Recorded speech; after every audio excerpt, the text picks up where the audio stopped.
আসসালামু আলাইকুম বন্ধুরা। পেঁপে আমাদের কি উপকারে লাগে সেটা আসলে জেনে নিই। না জেনে খাওয়ার চেয়ে জেনে খাওয়াটা কতটা উপকার। আমরা জানি পেঁপের অনেক ভিটামিন আছে, তবুও সেটা সম্পর্কে আমাদের আরেকটু ভালোভাবে জানা উচিত। পেঁপেতে থাকা ভিটামিন এ এবং সি অ্যান্টিঅক্সিডেন্ট এবং এনজাইম হজমের শক্তি বাড়ায়, কোষ্ঠকাঠিন্য ও বদহজম কমায় এবং রোগ প্রতিরোধ ক্ষমতা বৃদ্ধি করে। এছাড়াও এটি হৃদরোগের ঝুঁকি কমায়, ত্বকের উজ্জ্বলতা রক্ষা করে, চোখের স্বাস্থ্য উন্নয়ন করে এবং ওজন কমাতে সহায়তা করে।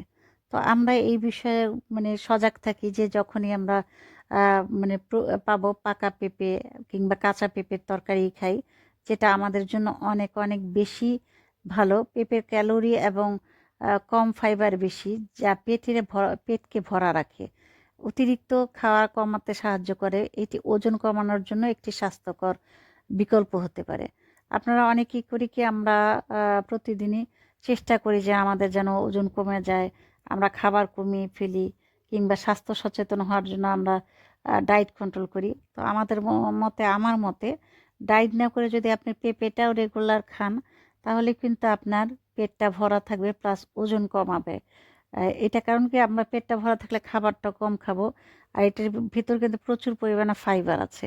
ফাইবারটা থাকার কারণে আমাদের কিন্তু ক্যালোরি বার্ন করছে এটা। তো এখানে আমরা পেঁপেটা যদি প্রতিদিন আমাদের খাওয়ার মেনুতে রাখি, পেঁপে তরকারি খাই, পাকা পেঁপে খাই কিংবা কাঁচা পেঁপে খাই, এটা কিন্তু আমাদের জন্য অনেক উপকার হবে। তা বন্ধুরা, আমরা সবাই চেষ্টা করব প্রতিদিন একটু স্বাস্থ্যসম্মত খাবার খেতে। ভিডিও ভালো লেগে থাকলে লাইক, কমেন্ট, শেয়ার করে পাশে থাকবেন।